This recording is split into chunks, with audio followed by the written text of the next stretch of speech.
One man is dead in a crash after colliding with a semi. The former Olympic doctor who sexually assaulted athletes learns his fate. And it's up to a four-legged friend to help keep Glacier National Park safe. Powered by the Montana Television Network. This is the 10 o'clock news on KPAX, Montana's news leader.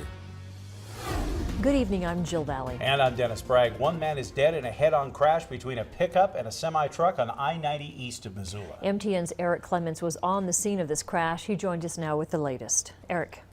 Thanks, Jill. Dennis. It happened just after 3 p.m. this afternoon, mile marker 133 on I-90 near Beavertail Hill. Montana Highway Patrol says the driver of the pickup was headed west when he crossed the center line into the path of an oncoming semi when they collided. The crash killed the pickup driver and injured his passenger. The semi-truck driver went to the hospital but did not appear to be seriously hurt. We do not know the condition of the passenger. MHP Trooper Thomas Gill says the cause of the crash remains unknown, but urges drivers to remain cautious. Well, it is winter time. They should slow down, but at this point, nothing indicates that speed was a factor. The roads dry, pavement good. So at this point, we don't know why the vehicle went into the median. The cause of the crash is under investigation. Jill?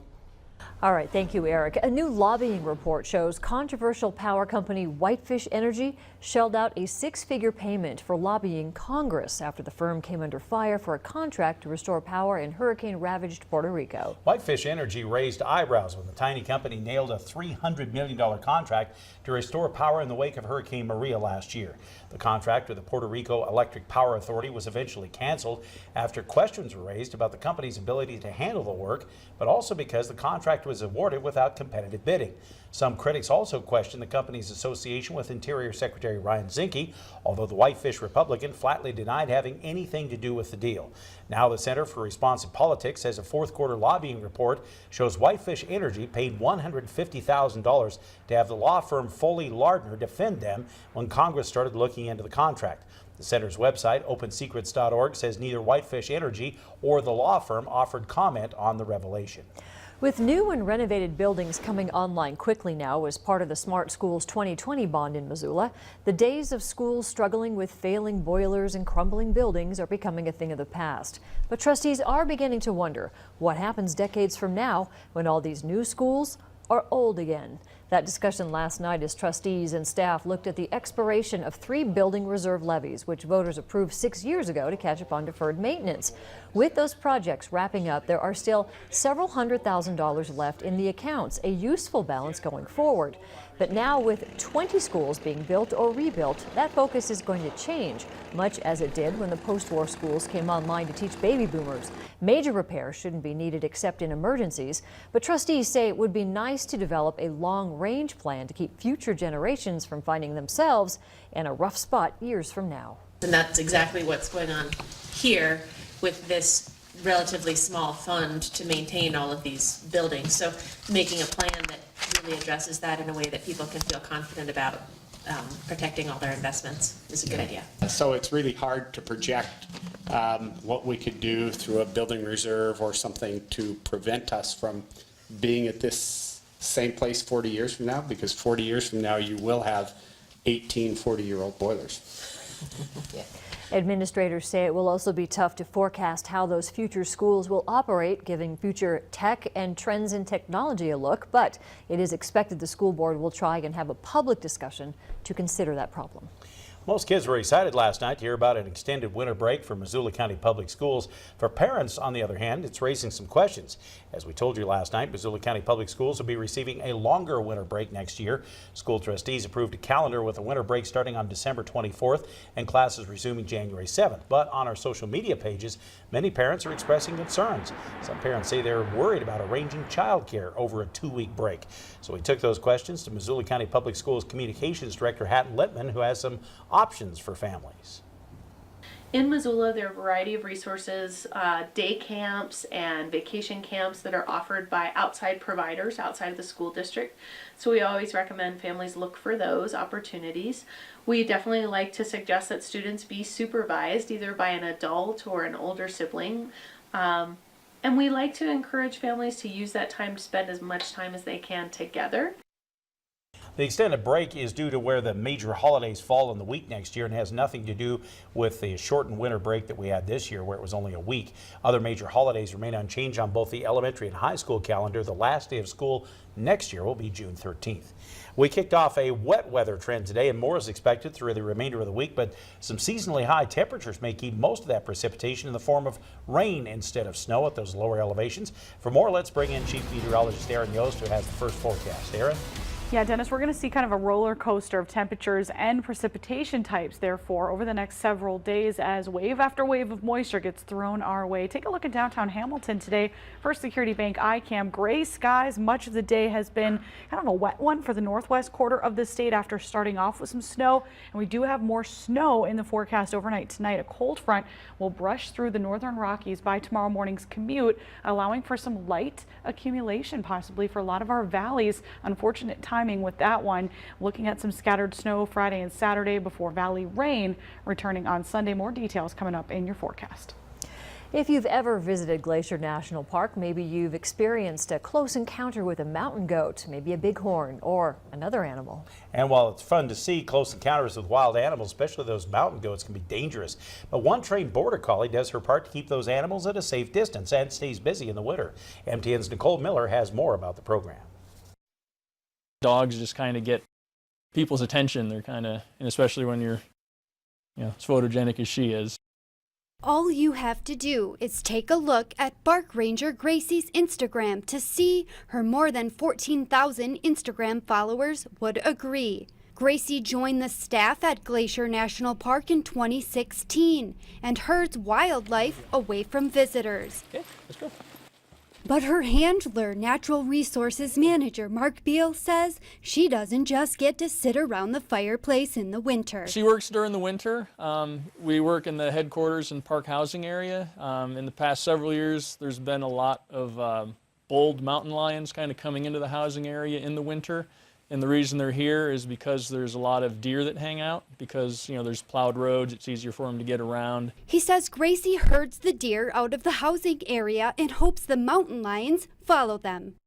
Beal says since launching the program, it's gotten bigger than he ever imagined, and it helps him get to interact with more visitors. One thing we've noticed is there's a lot of visitors that come to the park now hoping to meet Gracie, and that's great because then I get to talk to visitors and remind them to be safe around park wildlife and answer questions. So it's really, taken off. He says while the days of clapping, shouting, and shaking rocks to keep the wildlife at a safe distance have turned a new corner, there's still more work to be done. Gracie's a great tool to have in the toolbox. She's not the do-all, end-all, final answer, but she's another unique tool that we can use.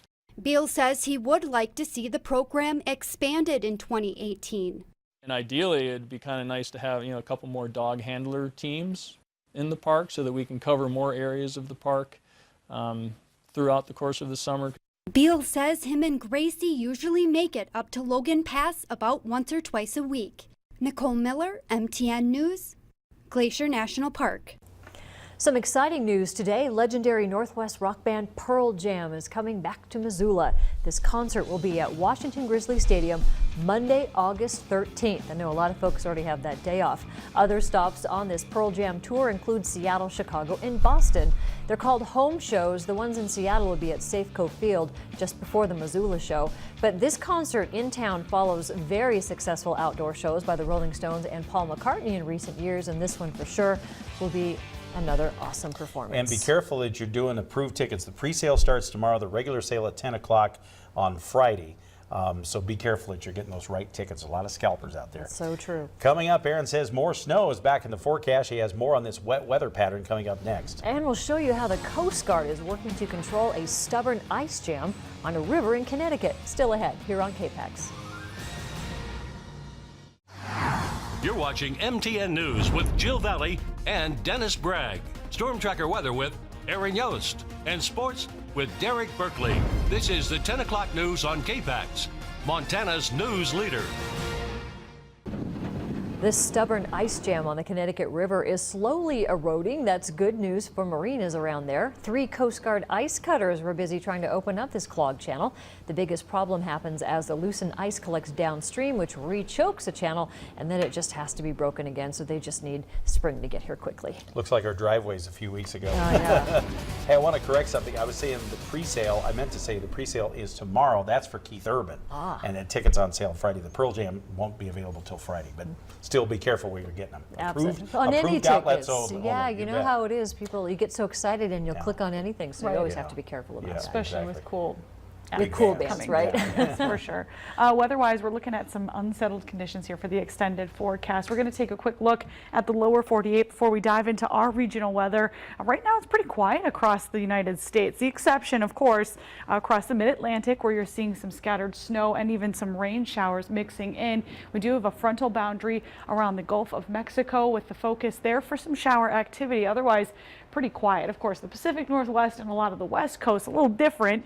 Some much needed moisture moving into California, but we've seen plenty in the Pacific Northwest over the last few days, and we do have more in the forecast. For us today, we started off with some light snow as expected, pretty much along and north of Interstate 90. As the day progressed, we saw the southwesterly flow usher in a warm front, warming those temperatures, allowing those snow levels to get back up there. And for a good period of the day, we were seeing mountain snow and valley rain. Now tonight, we're going to switch back over as a cold front associated with this system moves in. Typically, whenever there's a warm front, there's going to be a cold front following close behind. Right now, fairly quiet across the viewing area, but that will change here as we move into the overnight hours. Here's a shot from our St. Joseph Medical Center iCam today in Polson. Some gray skies there on the south end of Flathead Lake. Time lapse in Missoula from our St. Patrick Hospital iCam. 31 degrees our current reading. We did hit 42 for the high today, and that is 8 degrees above average. Our overnight lows last night in the mid 20s to low 30s, which was a good 5 to 15 degrees above the typical overnight low that we see. And we have seen a lot of clouds out there today, but some folks were treated to a few peaks of blue sky. We've got 32 in St. Ignatius, Knoxon checking in with 33, Stevie at 38, Columbia Falls currently 34, Hamilton at 40. Thank you, weather spotters. 34 in Kalispell. Some warm areas in the central part of the state, which is, again, because of that warm front moving in, that's allowed our temperature difference to be kind of great here as we move through the last 24 hours. But we will start to see these temps dropping as we head into tomorrow and we sit behind a cold front. So those lows tonight, for the most part in the mid 20s, might get a couple of low and upper 20s in the mix, but we will start to see that mix switching over to all snow as we head into tomorrow morning's commute. Unfortunately, the timing with the passage of this cold front, not very great there because it's going to be when we're all getting ready for work, heading out the door. Do anticipate the potential for a little light snow accumulation. We could see some sunshine by the second half of the day. That'll be very short-lived. We do have more pulses of energy set to head our way. Here's one model prediction of what we could see for snowfall totals over the next 36 hours. It's not going to be a lot, but it might be enough to make some pretty slick roadways. So heads up there for tomorrow morning especially. Highs for us tomorrow right around average in the low to mid 30s. Little afternoon sunshine. Thursday night though into Friday, we've got more scattered snow in the forecast. We could actually take this future track and then copy it over again into Saturday because we are going to look at similar conditions with those scattered snow showers. Sunday though, our next Pacific system arrives, ushering in, yep, another warm front. So we are going to see those highs on Sunday and Monday ranging from the mid 30s all the way to the low 40s. So mountain snow, valley rain expected with that go around. The extended forecast, I don't really have to tell you this, it's going to stay pretty active with a variation of precipitation types.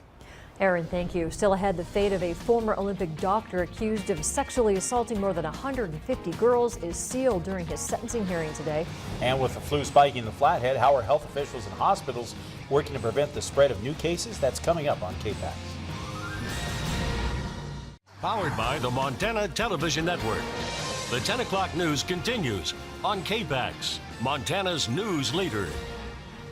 Michigan State University President Lou Ann Simon resigns amid sexual assault allegations against former Olympic doctor Larry Nassar. She was asserting there was no cover-up on her watch, and the U.S. Olympic Committee is calling on the entire USA Gymnastics Board to step down. That's the latest tonight. Nasser, meanwhile, is going to spend the rest of his life behind bars for that sexual assault, coming after more than 150 young women delivered emotional testimony against the renowned sports physician. Kenneth Craig was in the courtroom for the sentencing. Following day after day of wrenching victim impact statements, it was Larry Nasser's chance to speak. Your words have had a significant emotional effect on myself and has shaken me to my core. An acceptable apology to all of you is impossible to write and convey. I will carry your words with me for the rest of my days. The former sports doctor's plea deal called for a minimum of 25 to 40 years behind bars for sexual assault. But Judge Rosemary Aquilina, infuriated by a letter from Nasser in which he insisted he was a good doctor, took it much farther. Sir, I'm giving you 175 years, which is 2,100 months. I've just signed your death warrant. Nasser admitted to molesting 7 women under the camouflage of medical treatments, including Rachel Denhollander, whose complaint triggered Nasser's downfall. Larry sought out and took pleasure in little girls and women being sexually injured and violated because he liked it. In all, 156 women, calling themselves an army, described Nasser's abuse, their anger at his employers, and their long struggles to recover. Larry Nassar, you stole my sparkle. Through tears, Emily Morales demanded an apology. But I also want to hear you tell me that you regret all the hurt you caused. Thank you. Last week, the Olympic 6-time medalist, gymnast Allie Raceman, faced him down. You're really touching me, an innocent child, to pleasure yourself. On top of the 60 years he's serving for child pornography, the sexual assault sentence makes certain Nasser will spend the rest of his life behind bars. Kenneth Craig, CBS News, New York. It's getting harder to stay away from the flu. Coming up, some tips on how to try to do that as the influenza virus spreads. More still to come on your 10 o'clock news.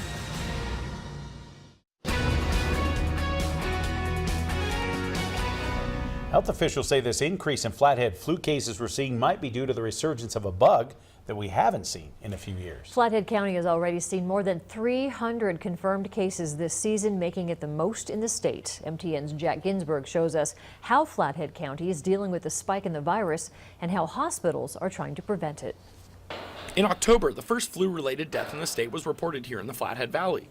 And now, around 3 months into the season, Flathead County has seen 332 cases reported, the most in the state. And the weekly flu report from the Montana Department of Public Health and Human Services reported 89 new cases of influenza in the county in just a 1-week span, from January 7th to the 13th. Flathead County Public Health Officer Hillary Hansen says although numbers have been high, it creates an awareness in the community that otherwise may have never been there. It's really good that we're being aware of that fact in Flathead County, which also probably means we're becoming more cognizant to when we should have prevention methods in place. While speaking to Jason Cohen, the chief medical officer at North Valley Hospital in Whitefish, he said the spread of influenza has been irregular this year, but thinks it could be because of the strain of the virus. H3N2 is one that we haven't seen for a little while, so when you see the same flu strain year after year, populations develop more of an immunity. When it's a flu strain that's more virulent, like this one seems to be, and one we haven't seen for a while, it's going to travel more quickly to the population. Cohen says that the prevention efforts at North Valley are the same no matter how rapid the flu is spreading, but says that they have partnered with Kalispell Regional Health Center to discuss what to do if we saw epidemic levels. Talking about what we would do if we saw surges of patients like they've seen in California. So we have alternate buildings we can use, for example, to see patients if our ER is overwhelmed. And while hospitals are trying to cut back on the traffic coming in and out of the facilities, they've created an easy way to diagnose your symptoms through an app called KRH Care Anywhere. The app allows you to connect to a physician over the internet or phone to diagnose and give you advice about the sickness you may have, all from the comfort of your home. Cohen says the app's ability to let someone stay at home has been very useful during this flu season and helped contain possible transmission of the disease in the community. Jack Ginsburg, MTN News, Kalispell. So the flu is spiking across western Montana, so the Missoula County Health Department has some suggestions on how to prevent catching it yourself. Infectious disease specialist Pam Whitney suggests the best thing we can do is practice your hand hygiene. Wash your hands more than you normally would this time of year. Also, keep alcohol-based sanitizer nearby. Wipe down all surface areas frequently. And if you cough, cover your mouth with your sleeve or elbow and have some tissues ready to use. She also says the flu shot is an extra step toward protecting ourselves from this flu. Now, there are many people who do get the shot but still get sick. She says it's because the H3N2 flu strand has already mutated after the vaccine was made. In March is when they put the vaccine together. And so they always look at the southern hemisphere when they do that. So the strains that were circulating there is what went into the vaccine. And it was an H3N2 strain, but between March and now when we started seeing the cases, it changed a little bit. So that's why we're seeing people who got the vaccine not quite being protected.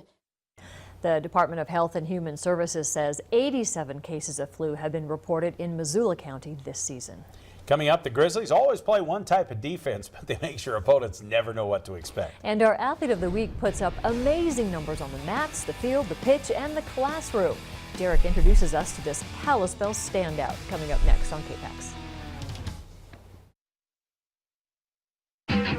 Time now for sports with Derek Berkeley. It's a simple name for what sounds like a simple concept. Man-to-man defense means exactly what you think. Each man guards their man. But the Grizzlies have turned their version of the classic D into something frightening for opponents thanks to variation. Montana is consistently holding teams well below their season average in scoring. And in Big Sky play, the Grizz allow the lowest shooting percentage in the conference. Travis DeCure's club has a set of rules they follow, but they also change some of their strategy each game, and often multiple times during the same game. For example, Montana has many different ways to react to ball screens. We change our coverage out of timeouts, dead ball, sometimes on the fly.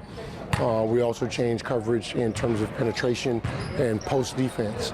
And so it's still man-to-man, but at the same time, you're not sure where we're coming from, where the help's coming from, or if any's coming at all. And then we top it off with pressure full court, which we tweak that possession by possession. Montana's defense dominated Southern Utah and Northern Arizona on the road back in December. Now the Grizz host the two struggling squads on Thursday and Saturday night in Dahlberg Arena. Tucker Nadeau starred on the football field for Flathead High this past season, earning a spot in the East-West Shrine game. Now he's undefeated on the mat and ranked #1 in Class AA wrestling at 182 pounds. That alone is enough to become our Athlete of the Week. But as Richie Melby points out, Nadeau puts up even more impressive numbers in the classroom. The accolades in football and wrestling speak for themselves, but it's actually in the classroom the modest Nadeau excels the most. Tucker, he's a kid, he's, intellectual in the sport of wrestling. He's studying it all the time. Overall, he's one of the highest scoring ACT scores in the entire country, got a 35 out of 6. Yeah, I was a little surprised. I was really relaxed for the test because I had already taken the SAT and I did pretty well on that, so I figured I didn't really need to worry too much about the ACT, and then I got that, and I was pretty surprised. Those close to Nadeau weren't shocked. The student with a 4.0 grade point average posted some of the top ACT and SAT scores in the nation, qualifying him for the National Merit Scholarship. A self-described bookworm, it's rare to find Nadeau without his eyes focused between the pages of any number of books. I love reading. Ever since I learned to read when I was 5, I've just been churning out books. I'm read for like an hour every night, and just something I really love to do. And I just enjoy being at school and learning new stuff. Between the SAT, ACT, GPA, you name it, Nadeau has his pick of any number of colleges across the country. Football coaches, meanwhile, would love to add the intelligent linebacker to their roster, while wrestling coaches practically drool, imagining the 182-pound Nadeau inserted into their varsity lineup. And though offers are on the table both athletically and academically, Nadeau has added another option to choose from. Yeah, I'm still considering maybe either wrestling or football, but I'm leaning towards rugby, and I'm looking at some schools in Canada, University of British Columbia, University of Victoria, so just weighing my options. I started freshman year, and it's just something I've really enjoyed. Those decisions on his future will have to wait. Right now, the 182-pound Nadeau has his own storybook ending to write. Richie Melby, MTN Sports. Nadeau said he has actually found more success this year by trying to shut off his powerful mind and wrestling by instinct, but he admits he always knows exactly how many points he has and how many he needs. We'll be back after this.